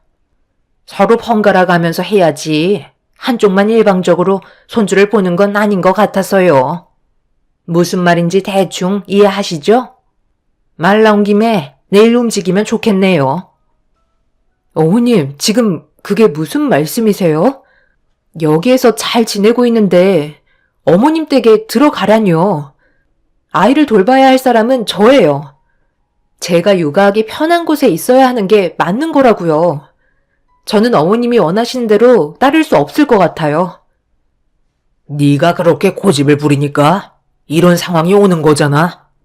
어느 정도껏 해야지. 우리가 왜 여기까지 찾아왔는지 전혀 감을 못 잡겠어? 우리가 눈치 보면서 손주 보는 게 불편해서 부탁을 하는 건데 감히 단칼에 거절해? 사돈이 눈치를 보게 되는 게 뭐 때문인지 모르시는 건 아니시죠?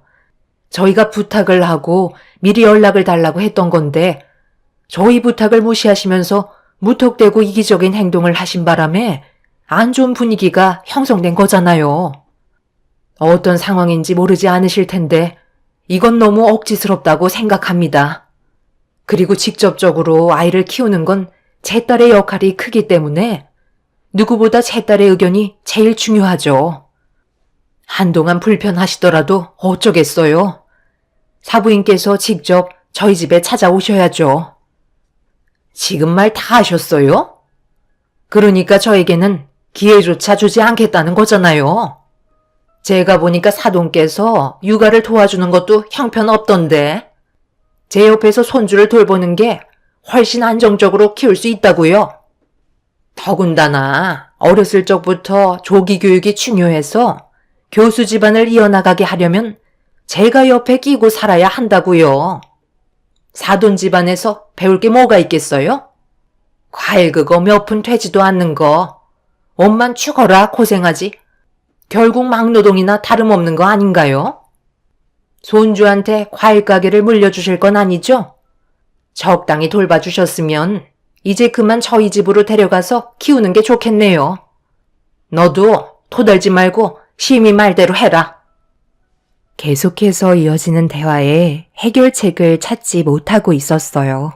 사돈분들의 억지가 저희 가족을 상당히 힘들게 하고 있는데 때마침 사이가 퇴근하고 집으로 돌아오자 제 딸이 어떤 상황인지 대충 설명을 하고 난감한 표정으로 도움을 요청하기 시작했어요.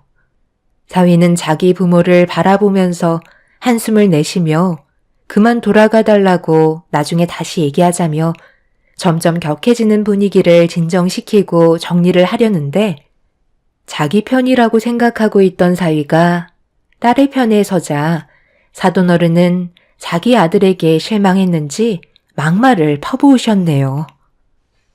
하나밖에 없는 아들 힘들게 키워놨더니만 부모 말은 들어주려 하지도 않고 자기 마누라 말은 철석같이 알아듣는 거야?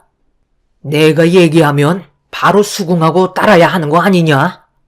너희 엄마가 집에서도 매일 손자 얼굴 보고 싶다는 말을 수십 번이나 하는데 그 모습을 보고 있는 내 마음이 어떻겠니? 어떤 상황인지 모르니까 무조건 며느리 편만 들고 있는데 너 그러다간 정말 후회할 거다. 이 사람이 알아서 하게 제발 좀 놔두세요. 아이가 물건도 아니고 이리저리 왔다 갔다 하는 게 좋겠어요? 왜 이렇게 고집을 부리시는지 정말 이해가 안 돼요. 차라리 저희가 중간에서 없어지는 게 좋을 것 같아요. 누구의 도움도 받지 않고 앞으로 저희가 알아서 살아가도록 하겠습니다. 그러니까 두 분 다 당분간 저희 찾지 마세요. 손자를 낳아드린 것만도 정말 다행으로 생각하셔야죠. 이 사람이 현재 얼마나 힘든 시기를 겪고 있는지 아세요? 엄마도 저를 키워봐서 아시잖아요. 잠 한숨 못 자면서 아이를 키우고 있는데 엄마 집에 들어간다고 달라질 게 뭐가 있는데요? 제가 봤을 때 집안일 안 하면 다행이에요. 손주를 돌봐준답시고 온갖 집안일 이 사람한테 다 시키겠죠. 제가 엄마 성격 하루 이틀 보는 거 아니잖아요. 이제 그만들 좀 하세요. 저도 더 이상은 힘들어서 안 되겠어요. 나중에 정 도움 필요하면 그때 연락 드릴게요. 사위의 말에 사돈분들은 어이가 없다는 듯 당신 아들을 쳐다보고 있었어요. 뭐가 어찌됐든 사위는 제 딸과 손주를 데리고 사돈댁으로 가지 않겠다는 의견을 내세웠고 사돈분들은 그런 당신 아들의 생각을 인정할 수 없었는지 더 크게 목소리를 높였습니다. 그렇게 한참 동안 쉬지 않고 의견 충돌에 부딪히고 있는데 깊은 잠에 빠져있던 손주가 깨어나면서 상황은 겨우 정리가 되는 듯 싶었어요. 그런데 손주가 울고 있는 걸 딸이 진정시키고 있는데 안사돈이 자리에서 일어나 딸의 품에 안겨있던 손주를 강하게 뺏어들더니 본인이 진정시켜 주겠다며 막무가내 행동을 보이고 있었어요.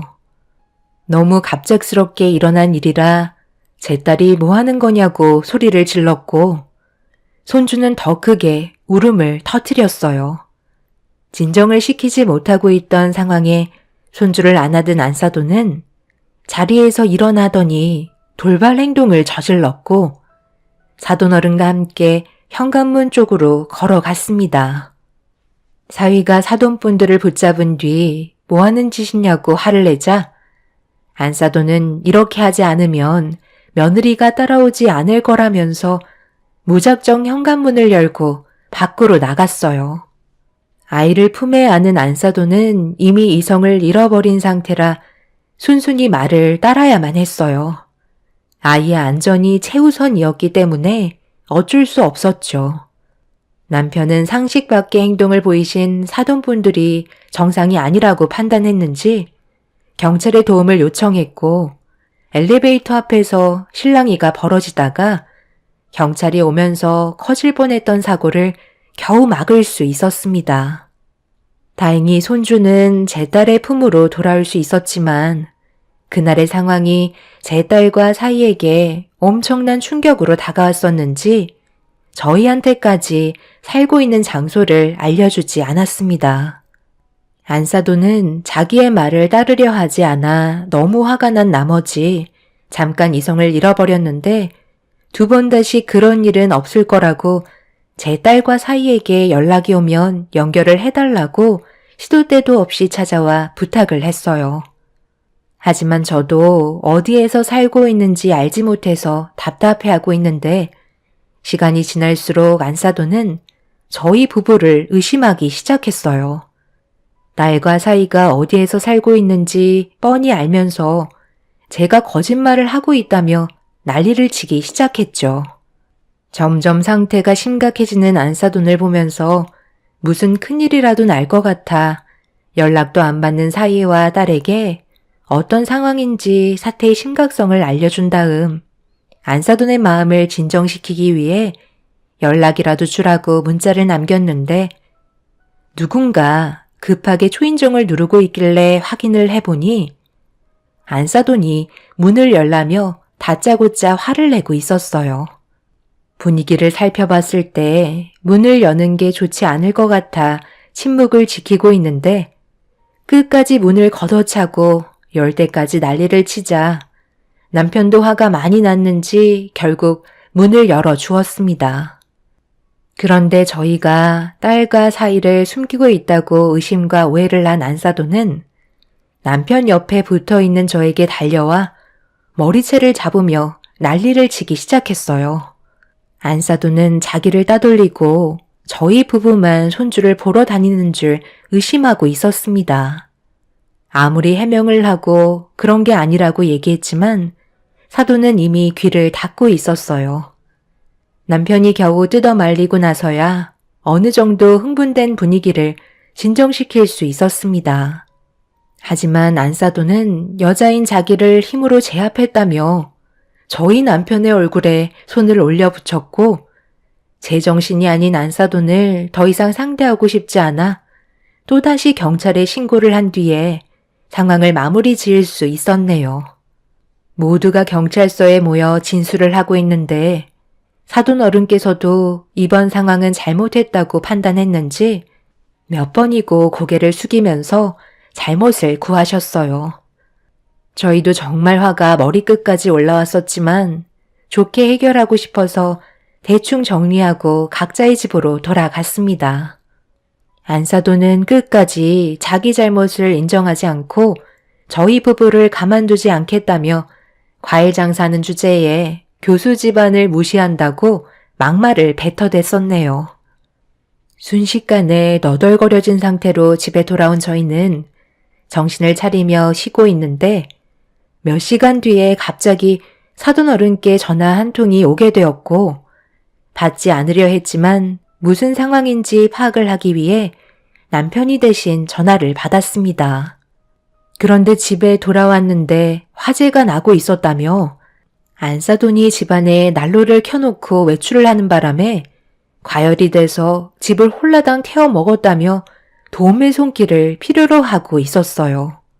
너무 갑작스러운 일이라 남편도 당황스러워서 제대로 된 말도 못하고 있는데 수화기에서 집에 불이 난 것도 전부 다 저희 탓이라며 손해배상 청구를 해야 된다고 화를 내고 있었죠. 그 말을 듣게 된 남편이 저희 집에까지 문제가 생길까봐 죄송하다며 전화를 끊어버렸고 앞으로 어떻게 해야 할지 몰라 잠 한숨 못 자고 고민에 빠져 있는데 다음날 사돈분들이 저희 집에 찾아왔어요. 검게 그을린 모습으로 오갈 데가 없어 보여 어쩔 수 없이 현관문을 열고 집으로 들어오시게 했죠. 저희가 왜 이렇게 됐는지 누구보다 사부인께서 잘 알고 계시죠? 애초부터 저희 집에서 생활했다면 이런 일도 없었겠죠. 너무 스트레스 받게 하니까 제가 정신이 없어서 난로를 켜놓고 온 것도 까맣게 잊어버리고 있었잖아요. 저희 집에 남아있던 모든 것들이 하얗게 채로 변했으니 이제 갈 곳도 없으니 어쩌겠어요. 당분간 일이 해결될 때까지 사돈분들의 도움을 좀 받아야겠습니다.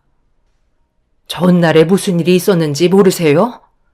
저희가 서로 얼굴 보면서 마주할 그럴 상황은 아닐 텐데요. 근처에 호텔이나 원룸 하나 잡아서 지내시죠. 저희는 한 공간에 같이 있을 수는 없습니다. 화재가 난 부분에 대해서는 유감이지만 저희 마음도 생각해 주셔야죠. 사위한테 연락이 오면 바로 연결해 드릴 테니 그때까지는 임시 거처를 하나 만들어 지내시면 될 것 같네요.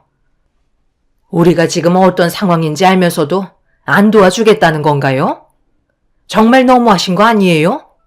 아무리 헐뜯었어도 이건 아니죠. 저희가 도와달라고 찾아온 거잖아요. 새로 집을 구해야 될 것 같으니까 일단 금전적으로 도움 좀 주세요.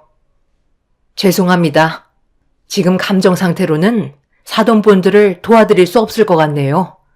저희도 사람이에요. 전날에 엄청난 상처를 받았는데 어떻게 하루아침에 바뀔 수 있다고 생각하는 거죠? 그리고 만약 애들이 사돈댁에 있던 상황에서 화재가 났을 수도 있었던 거라고요. 이만 돌아가 주세요. 그리고 여기는 사돈분들이 시도 때도 없이 찾아올 만한 그런 곳이 아니에요. 다음부터는 예의 좀 지켜주셨으면 좋겠네요. 사돈분들은 자신들이 얻어야 할 것들이 있다는 걸 알고 있었는지 평소와는 다르게 행동하고 있었어요. 안사돈은 나중에 기분이 풀리고 마음이 바뀌면 연락을 달라며 마지막으로 도와달라고 부탁을 한 뒤에 돌아갔습니다. 남편도 그렇고 저도 도와줄 수는 있지만 워낙 상처를 많이 받았기 때문에 쉽게 마음이 열리지 않았어요. 그렇게 한동안 아무 연락 없이 각자 지내고 있는데 안사돈이 저에게 다시 전화가 왔습니다. 그리고 전화를 받자마자 다짜고짜 화부터 내기 시작했어요. 가족보다 남이 우선이에요? 어떻게 이럴 수 있죠? 저희가 도와달라고 할 때는 눈 하나 깜빡하지 않더니만 얼굴도 알지 못하는 사람은 잘도 도와주시네요. 내가 지금 찜질방에 있는데 신문이 있어서 보려고 주워 들었거든요. 그런데 신문에 대문짝만하게 사돈분들의 얼굴이 실려 있길래 뭔가 해서 봤는데 불우이웃을 도와주기 위해 1억을 기부하셨더라고요. 제가 이걸 보고 얼마나 놀랐는지 아세요? 저희는 누구보다 가까운 사이인데 어떻게 남보다 못한 취급을 당해야 하는 거죠? 어떤 상황인지 모르는 것도 아니고 뻔히 알면서 1억이라는 돈을 저희한테 도와주지 않고 남을 위해 기부했다는 게 말이 된다고 생각해요? 당장 그 돈 다시 돌려받고 저희 집 장만하는데 도와주세요. 애들한테도 연락이 안 돼서 하루하루 얼마나 힘든 줄 알아요? 생각이라는 게 있는 사람들이면 이렇게까지 하진 않았겠죠. 과일 장사는 어떻게 하는지 몰라. 이래서 제가 도와드리지 못하는 거예요. 사돈의 태도를 보세요. 지금 그게 저한테 부탁하시는 말투인가요? 교수 집안이라면서 무게라고는 찾아볼 수도 없고 말투와 행동들을 보면 너무 저급하네요. 애들한테 연락이 안 오는 이유도 전부 사돈 탓이겠죠. 저희는 도와줄 마음이 조금도 없으니 기대를 바라시지 않으셨으면 좋겠어요. 지금 정신없이 일을 해야 돼서 이만 끊겠습니다. 제 딸과 사이는 사돈댁에 아직까지 연락을 취하지 않고 있습니다.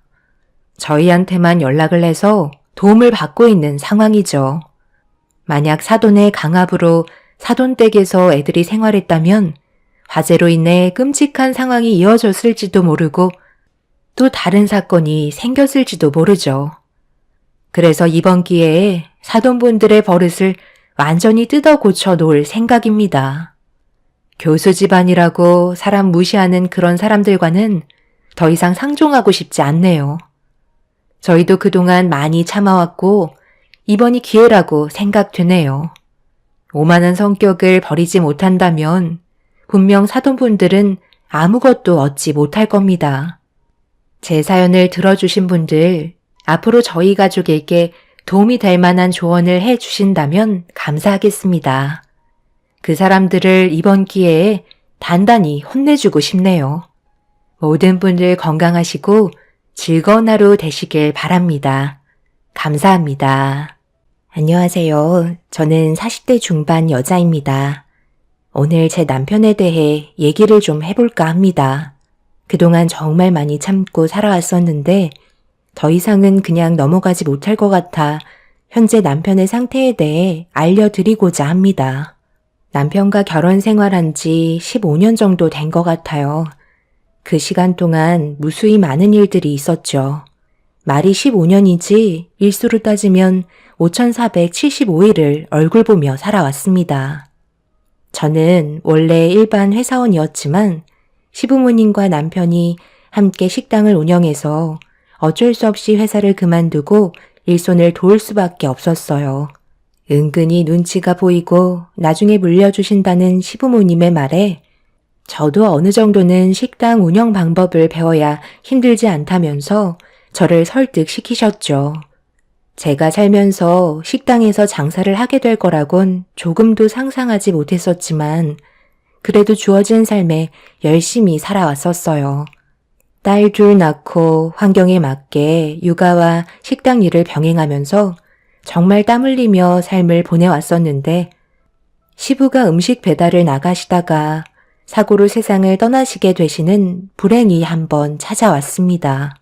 그때 당시 집안의 제일 큰 기둥이 무너지게 되면서 저희의 삶에도 많은 변화가 생겼었어요. 장례가 끝이 나고 남편의 태도는 예전보다 더 심해지고 있었죠. 결혼을 해도 철이 덜 들어서 언제나 시부에게 욕을 먹고 살면서 항상 바른 길로 가게 하려고 잡아주셨지만 더 이상 시부가 곁에 없어지니 남편은 고피가 풀린 듯 안 좋은 행동들을 계속해서 보이기 시작했습니다. 그런 모습을 보면서 저도 그렇고 시모도 정말 많은 눈물을 흘렸었어요. 매일 시부의 눈치만 보며 살아왔던 남편이 눈에 가시 같은 시부가 안 계시자 자기 하고 싶은 대로 해도 된다고 생각했었는지 하루가 멀다 하고 사고를 쳤었어요. 술을 먹어도 곱게 먹으면 되는데 꼭 옆 테이블 사람과 시비가 붙었었죠. 그것뿐만 아니었어요. 노름은 당연했고 술집 여자들과도 거침없이 놀면서 시부에게 억제당했던 걸 해소라도 하는 듯 망나니처럼 행동을 해왔었죠. 당장이라도 이혼을 하고 싶었지만 상황이라는 게 참 그렇더라고요. 아무리 직원이 있어도 시모 혼자 관리하는 건 역부족이었고 저도 딸이 둘이나 있는 상황에서 무작정 남편과 이혼을 결정하는 건 쉽지 않았습니다. 시모와 그동안 손발을 맞춰왔었고 함께했던 좋은 추억들이 많았는데 남편 하나 때문에 모든 걸 놓치고 싶지 않았었어요.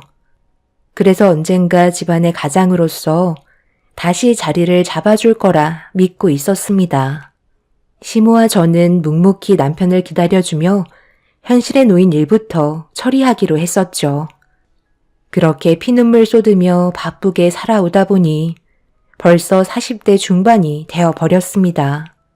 남편은 예전이나 지금이나 크게 달라진 것 없이 살아왔었고 딸들도 머리가 어느 정도 커서 그런지 자기 아빠를 창피해하면서 거리를 두었어요. 아빠 없는 애들로 만들고 싶지 않아 남편에게 몇 번이나 하소연을 했었는데 변하지 않는 모습에 저도 조금의 감정조차 남아있지 않게 되었습니다. 그런데 어느 날부터 남편의 행동에 조금씩 변화가 보이기 시작했어요.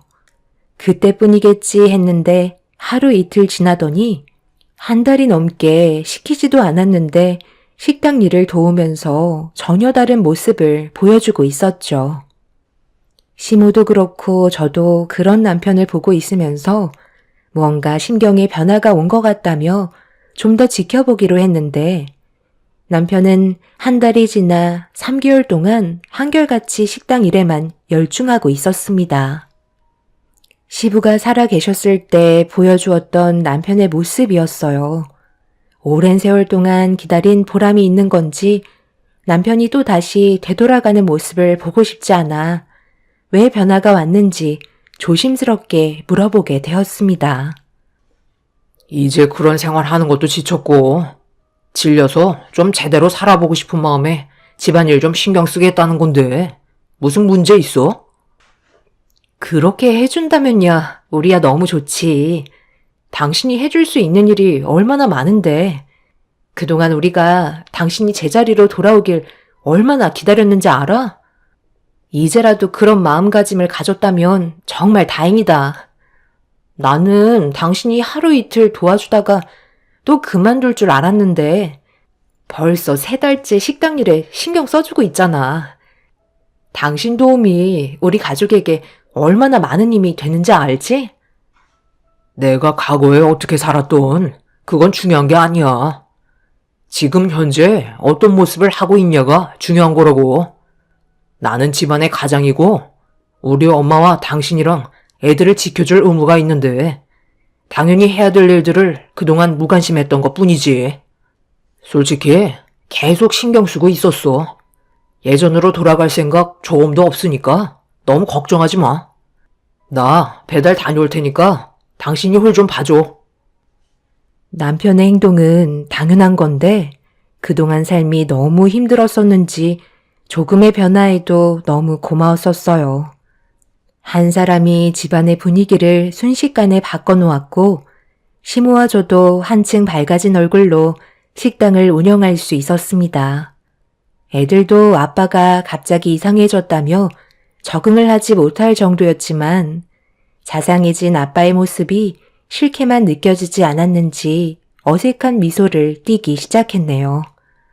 그렇게 시간이 지나가는 동안 저희 가족은 남편이 완전히 마음을 바로잡고 가정을 위해 열심히 사는 모습을 보고 그동안 얼어 있었던 마음이 녹게 되었어요. 그토록 바라고 꿈만 같았던 삶이 저에게 찾아와서 너무 행복했었는데 항상 방심할 때 또다시 일이 터질까봐 불안한 마음도 함께 공존했었지만 남편을 믿고 따르기로 결정하게 되었죠. 그렇게 6개월의 시간이 지나는 동안 남편이 가족과 함께 외식도 자주 데리고 가고 시부가 세상을 떠난 뒤 한 번도 여행을 가본 적 없었는데 남편의 도움으로 여기저기 좋은 곳도 구경할 수 있었어요. 이런 사소한 행복이 너무 좋아서 저도 모르게 눈물까지 흐르더군요. 그만큼 간절히 원했던 삶이 저에게 보상처럼 주어지는 것 같아 더 이상 바랄 게 없었습니다. 그런데 제가 너무 많은 걸 원했던 건지 남편의 한마디에 모든 것들이 무너져 내렸고 저희 가족은 엄청난 배신감에 피눈물을 흘리고 말았습니다. 그동안 겪어왔던 남편의 행동과는 비교도 할 수 없을 만큼 말도 안 되는 행동을 보이고 있었어요. 그동안 즐거웠지? 나도 사람인지라 양심은 있어서 당신을 그냥 보낼 수는 없었거든. 그래서 좋은 추억 하나 정도는 만들어주는 게 좋을 것 같아서 내가 6개월간 당신을 위해 봉사를 한 거야. 그토록 바라던 삶이었는데 한 번쯤은 원하는 대로 살아주는 것도 나쁘지 않을 것 같아서 배려해줬으니까 당신도 이제 애들 데리고 그만 살 길 찾아가는 게 좋겠어. 갑자기 그게 무슨 말이야? 당신 뭐 잘못 먹었어? 그동안 즐거웠다니. 나랑 지금 끝내자는 건 아니지? 지금 생각하고 있는 그대로야. 우리는 여기까지 하는 게 좋을 것 같다. 나도 가식적인 모습으로 연기하는 게 얼마나 힘들었는지 알아? 적당히 해줬으니 그만 미련 버릴 수 있잖아? 언제까지 빈대처럼 붙어 있을 건데? 나 평생을 함께하고 싶은 여자가 생겼어. 당신이 상상하고 있는 그런 저급한 행동은 단 한 번도 한 적 없으니까 그건 걱정하지 마. 당신이랑 깔끔하게 이혼하고 정식으로 고백해야 그 사람을 붙잡을 수 있을 것 같거든. 뒤가 깔끔해야 나를 받아줄 것 같아서. 이런 느낌 받아본 게 얼마만인지 모를 만큼 심장이 터지는 줄 알았다니까. 그런데 내가 무작정 당신이랑 이혼을 하는 것도 참 미안하더라고. 그동안 우리 집안에 들어와서 뼈 빠지게 일만 해왔는데 조금의 감정도 없이 내치는 건 나도 조금은 미안해서 추억 하나 정도는 만들어줘야 괜찮을 것 같아 너한테 시간을 투자한 것뿐이야. 당연히 이혼을 하기 위한 밑거름이었지만 당신한테는 꽤 좋았잖아? 언제 이런 감정 느껴보겠어. 그래도 내가 너 데려왔는데 남편 역할은 한번 해줘야 나도 찝찝한 느낌 없앨 수 있고 너도 내가 좋았던 남자라고 생각할 거 아니야? 딱 여기까지만 하자. 애들은 당신이 키우고 양육비는 걱정하지 마. 원하는 조건은 웬만해서 맞춰주도록 할게. 당신은 그냥 나랑 이혼만 해주면 되는 거야. 무슨 말인지 알아들었지? 그러니까 최근 6개월간 당신은 나와 이혼을 하려고 보인 행동들이었단 말이야? 그동안 식당에서 뼈 빠지게 일만 해왔는데 바로 내치기는 미안해서 잠깐 놀아준 것뿐이었어? 차라리 이럴 거면 아예 그런 것도 하지 말고 이혼하자고 하지. 애들한테는 왜 그런 행동을 보인 거야? 맨날 아빠가 지금만 같으면 좋겠다고 얼마나 행복했는지 알아? 당신이 어떻게 나한테 이럴 수 있어? 내가 그동안 살면서 애들과 여행 간 적이 단 한 번도 없었잖아. 그래서 좀 잘해준 것뿐이야. 좋은 아빠였다는 이미지를 심어줘야 앞으로 살면서 그 기억 가지고 살 수 있으니까. 나쁜 아빠보다 그래도 좋은 아빠로 남는 게 낫지 않겠어? 이 쓰레기 같은 자식아. 네가 지금 우리한테 얼마나 큰 상처를 줬는지 알아? 다른 여자한테 고백하고 싶어서 나한테 잘해주고 이혼하겠다고? 정말 너처럼 나쁜 놈은 이 세상에 찾아볼 수 없을 거다. 그런데 6개월간 당신이 나한테 너무 잘해주면서 실수한 부분이 하나 있네. 나 지금 임신했어. 오늘 가족들 전부 모여서 외식할 때 얘기하려 했는데 어쩔 수 없이 당신한테 먼저 털어놔야 되겠네. 이제 어쩔 거야? 뱃속에 있는 아이는 어떻게 할 거냐고. 이 아이는 아무런 잘못도 없이 당신의 무책임한 행동 때문에 이 세상에 태어나게 생겼어. 애들한테 그렇게 상처를 줘놓고 세상 밖으로 나오지 않은 아이한테는 아빠의 존재조차 모른 채 살아가게 하겠다는 거야? 어쩜 당신은 모든 것들이 전부 쓰레기인 거야? 이럴 거면 왜 나를 선택했어? 당신만 안 만났어도 이렇게까지 살고 있지는 않았을 거라고. 내 인생 책임져. 지금 임신을 했다는 거야? 이건 나도 전혀 예상하지 못한 일인데. 어쩔 수 없네. 뱃속에 있는 아이 것까지 양육비 쳐줄 테니까 너무 걱정하지 마. 뱃속에 있는 아이의 인생이 그런 걸 어쩌겠어. 받아들이고 살아야지, 안 그래? 저는 남편의 말에 더 이상 참을 수가 없어 얼굴에 손을 올려붙이고 말았어요. 그런데 남편과 저와의 대화를 시모가 현관문을 열고 들어오시려다가 전부 다 듣고 있었고 그 뒤에는 애들까지 있었습니다. 시모는 신발도 벗지 않은 채 거실로 달려와 남편의 멱살을 잡으면서 어떻게 그럴 수 있냐며 동네가 떠나갈 정도로 난리를 치셨습니다. 애들은 눈물을 흘리면서 방으로 들어가 버렸고 저는 너무 큰 충격으로 인해 아랫배에 심각할 정도로 통증이 생겨 소파에 주저앉아 배를 움켜쥐고 있었습니다. 순식간에 모든 것들이 또다시 무너져 내리는데 더 이상 남편과 싸울 것도 없을 것 같아 결국 이혼을 결심하게 되었네요. 시모는 저를 부추기며 방으로 들여보낸 뒤 남편에게 온갖 욕설을 퍼부으면서 절대 이혼만큼은 안 된다고 얘기했지만 남편은 이미 마음을 굳혔는지 더 이상 물러날 수 없다면서 다른 사람과 새롭게 시작하겠다며 집 밖으로 나가 버렸습니다. 시모도 많이 놀라셨는지 땅을 치며 오열을 하셨고 집안 전체가 눈물바다가 되는 불행이 찾아오게 되었죠. 아무것도 바란 것 없이 그저 행복이라는 단어 하나만 가지고 싶었는데 그것조차 얻지 못한다는 게 너무 괴로웠었어요. 남편이 저에게 6개월간 보였던 모든 행동들과 자상한 웃음들은 이별을 위한 준비였다는 게 소름이 돋을 정도였습니다. 그날 이후 남편은 한동안 모습을 보이지 않더니 며칠 뒤 한쪽 손에 서류 한 장을 들고 식당으로 찾아왔어요. 예상했던 대로 이혼 서류길래 그 자리에서 바로 사인해 주었어요. 남편은 쉽지 않을 거라 생각했던지 바로 사인한 저를 보며 당황스러워하는 표정을 보이고 있었죠. 결국 저희는 이혼을 하게 되었고 더 이상 법적으로 부부가 아니었어요. 함께 살아온 세월이 서류 한 장에 서명하면서 모든 게 끝나 버렸습니다. 그런데 제가 식당에서 나가지 않고 일을 하고 있자 남편이 그런 저를 보더니 당황했는데 화를 내기 시작했어요. 당신은 이제 우리 집안과 상관도 없는데 왜 식당에 붙어 있는 거야? 당장 안 나가? 내 계획에 차질이 생긴다고. 무슨 계획? 당신이 그토록 바라던 이혼해 줬잖아. 나는 이제 가족으로서 식당에서 일을 하는 게 아니라 직원으로서 사장님한테 돈을 받으면서 일을 하고 있는 거라고. 당신이 나한테 주는 양육수당으로는 애들 먹여 살리기도 힘들고 뱃속의 아이도 한창 자라고 있어서 음식에도 신경을 써야 하는데 사장님이 내가 걱정된다고 한동안 곁에 있어주길 바라시네. 엄마, 지금 제정신이에요? 제가 어제 그랬잖아요. 오늘 제가 마음에 두고 있는 여자 소개해 준다고 했는데 제 말을 안 들으신 거예요? 너 당장 안 나가?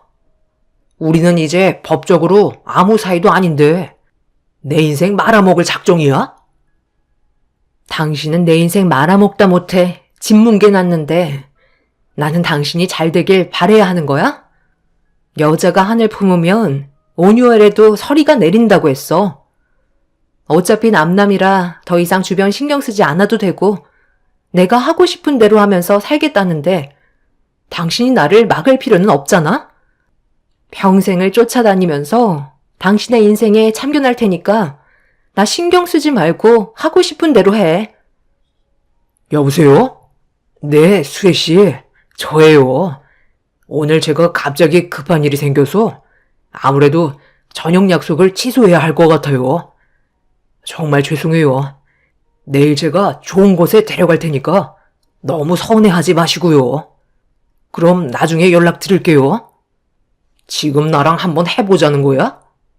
누가 먼저 무너지고 싶은지 보고 싶은 거냐고. 직원 주제에 지금 멀뚱히 서서 뭐하고 있어? 빨리 일 안 해? 너 정말 갈 때까지 갈 작정인 거니? 요즘 얘가 너 때문에 얼마나 많은 정신적 스트레스를 받았는지 알아? 산부인과에 가니까 유산기가 있다고 하더라. 최대한 안정을 취해야 하는데 너 때문에 점점 몸이 안 좋아지고 있다고.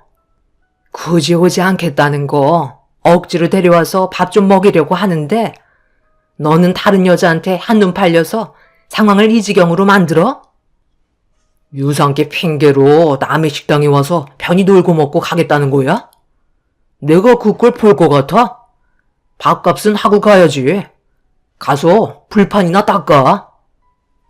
아랫배의 통증이 멈추지 않아 최대한 휴식을 취했지만 상태가 더욱더 안 좋아져서 산부인과를 찾아갔는데 유산기가 심하다며 스트레스 받는 일을 자제하고 절대 안정을 해야 한다고 했지만 며칠째 제대로 먹지 못한 제가 걱정이 되셨는지 시모는 밥 한 끼 먹이겠다고 식당에서 이것저것 몸에 좋은 음식을 내어주셨고 아이를 위해서라도 힘들게 입에 넣고 있는데 남편이 갑자기 온 거였어요. 시모도 워낙 정신이 없던 터라 남편이 그날 식당에 여자를 데리고 올 거라는 걸 전혀 생각하지 못하고 계셨습니다.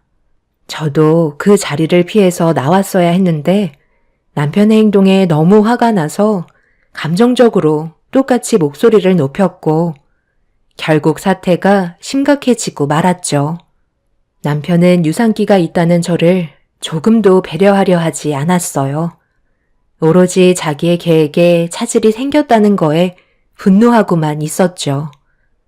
그렇게 안 좋은 대화를 계속해서 주고받던 도중에 남편이 유산기 핑계로 편히 놀고 먹냐며 밥값은 하라고 주방에 있던 불판을 저보고 닦으라면서 저를 발로 밀었고 그 순간 중심을 잡지 못한 저는 넘어지면서 아랫배에 엄청난 충격이 전달되고 말았습니다.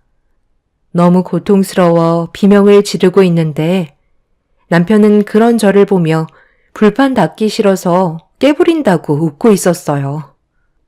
시모는 그런 남편을 보며 얼굴에 손을 올려붙였고 시모는 떨리는 목소리로 119에 도움을 요청했습니다.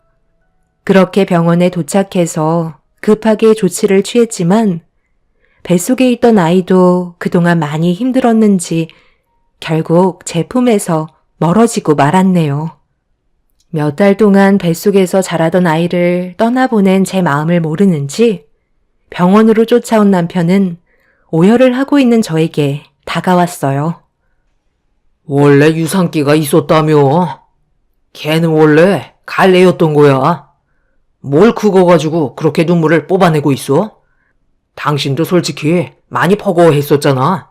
안 그래? 40대 중반이 넘어서 아이를 가진다는 게 미련한 거야. 나도 얼마나 부담스러웠는데. 양육비는 굳어서 다행이네. 지금 애들이야 5년 정도만 있으면 성인이라 크게 부담이 없는데 뱃속에 있던 아이는 내가 20년 동안 양육비를 책임져야 하잖아. 생각만 해도 얼마나 끔찍했는데. 시기가 좋지 않았던 것뿐이야. 대신 병원비는 내가 대신 내줄게. 그게 아빠로서 할 말이야? 뱃속에 있던 아이는 당신 아이 아니었어? 어떻게 남보다 못한 사람처럼 말을 할 수 있는 거야? 동물들도 자기 새끼 잃으면 울부짖는데 당신은 차라리 잘 됐다고? 나는 절대로 당신을 용서하지 않을 거야. 오늘 일은 그냥 넘어가지 않을 거라고. 법적인 절차대로 당신을 상대할 거고 그에 따른 처벌을 받길 바래. 그리고 우리 2번 다시 엮이지 말자.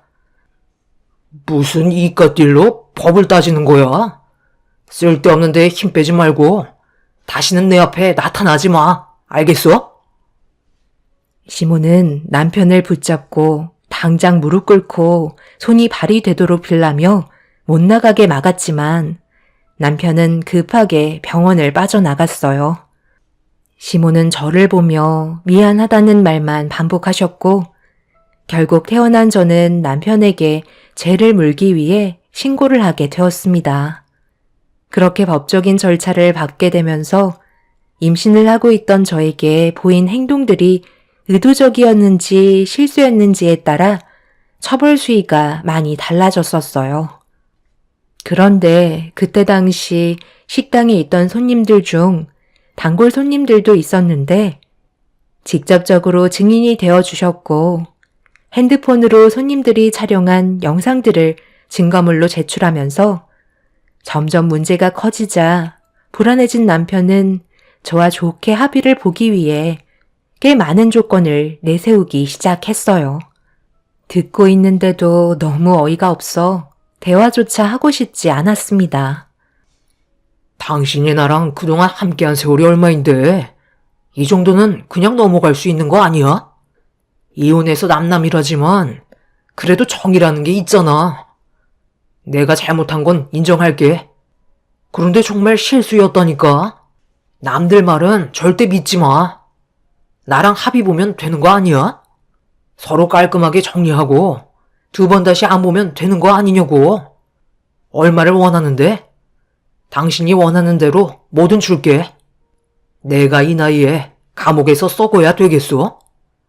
그렇게 되면 애들한테도 안 좋은 영향을 끼치게 되는 거라고. 얼마 전까지만 해도 나한테 목소리 높이면서 난리를 치더니만 점점 상황이 불리해지니까 심적으로 많이 불안한가 봐. 감옥에서 썩고 싶지 않으면 평소에 잘하지 그랬어. 당신이 이런다고 내 마음이 조금이라도 변화가 될 거라 생각해? 내가 징역을 살게 되면 식당에 있는 우리 엄마는 어떡해? 그것도 생각해줘야지. 얼마나 마음이 아프시겠냐고. 아, 이번에는 효심 가득한 아들로 변하시겠다? 그런데 이거 어쩌지? 어머님도 나랑 같은 생각을 가지고 계시는데? 이거 뭔지 알아?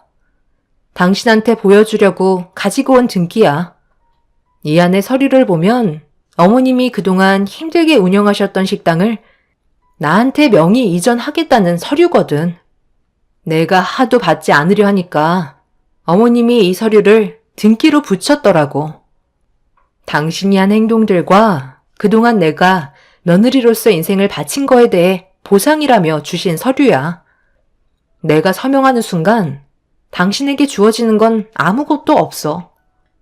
하기야, 인생을 개차반처럼 살아온 당신에게 식당을 맡기는 것보다 나한테 물려주시는 게 훨씬 더 마음이 놓이시겠지. 당신한테 넘어가면 당장 팔아서 사리사욕에 채울 거 아니야? 그건 건들지 마. 아버지가 나한테 주시기로 했던 거라고. 네가 뭔데 우리 식당을 가져가겠다는 거야? 내가 좋게 얘기할 때 너도 적당한 선에서 끝내. 알겠어? 우리 집안이 그 식당을 얼마나 힘들게 이끌어왔는데 너까지 꽤 감히 가져가겠다고? 당신 빼고 모두가 힘들게 이끌어온 식당이지. 힘들게 벌은 돈 당신이 그동안 다 빼가서 흥청망청 쓰지 않았어? 내가 식당 주인이자 아들이니까 당연한 권리인데 뭐가 잘못됐다는 거야? 식당은 절대 건들지 마. 내가 만약 징역을 살고 나왔는데 식당이 다른 사람으로 소유권이 바뀌어 있던지 처분이 되었다면 내가 지구 끝까지 쫓아가서라도 당신을 가만두지 않겠어. 내 인생을 이렇게까지 망쳐놓고 당신은 두 다리 뻗고 잘 수 있을 것 같아? 평생을 불안 속에 떨게 만들 거야. 저는 시모가 저에게 주신 식당의 명의 이전 서류에 사인을 했고 남편은 절대 안 된다며 제 치맛자락에 매달려 쩔쩔매고 있었습니다. 남편은 지금까지 자기가 힘들여 벌어온 적이 없었기 때문에 식당이 없어지면 할 수 있는 게 아무것도 없었어요. 남편은 징역을 받고 올 테니 식당은 제발 놔두라며 돈 날 구멍이 없다고 앞으로의 삶을 걱정하고 있었네요. 결국 남편과는 조금도 합의하지 않았고 저에게 했던 행동들에 대해 죄를 물어 징역 3년을 받게 되었습니다. 그리고 시모가 저에게 건네주셨던 식당 명의 이전 서류는 저 혼자 소유할 수 있는 문제가 아니라서 다시 시모에게 돌려드렸어요. 제가 받으려 하지 않자 시모는 다른 방법을 생각하셨고 식당을 처분한 다음 그 금액을 저에게 주셨어요.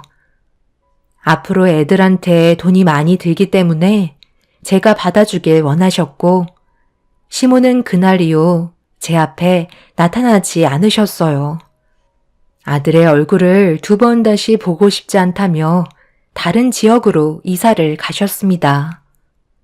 저 또한 지금 현재 부모님과 함께 새로운 지역으로 이사를 와서 시작하고 있긴 하지만 혼자가 되어버리신 시모가 걱정이 되네요. 그동안 함께 살아왔던 세월이 있는데 한순간에 모든 걸 정리하고 떠나셔서 불안하기만 합니다. 연락처까지 바꾸셨는지 전화도 받지 않으시네요. 만약 시어머니께서 제 사연을 보신다면 저에게 연락 한 통 주셨으면 좋겠어요. 애들도 할머니가 보고 싶다고 하네요. 앞으로 저희 가족이 눈물이 아닌 웃음이 가득한 삶이 펼쳐지길 바랄 뿐입니다. 정말 힘든 시간들이었는데 이제는 행복했으면 좋겠어요. 남편의 개차반 같은 성격이 이렇게까지 사람을 힘들게 할 줄 정말 몰랐습니다. 뱃속의 아이가 세상을 떠났는데 징역을 3년밖에 안 받았다는 게 너무 분하지만 그래도 법적으로 처벌을 내릴 수 있었다는 거에 감사할 뿐입니다. 제 사연 들어주신 분들 혹시 저처럼 배우자 때문에 힘든 삶을 버티고 계신 분들이 있으시다면 하루빨리 정리하시길 바랄게요. 여러분들의 삶은 소중하니까요. 언제나 행복하시고 가족의 평화가 함께 하시길 바랍니다. 감사합니다.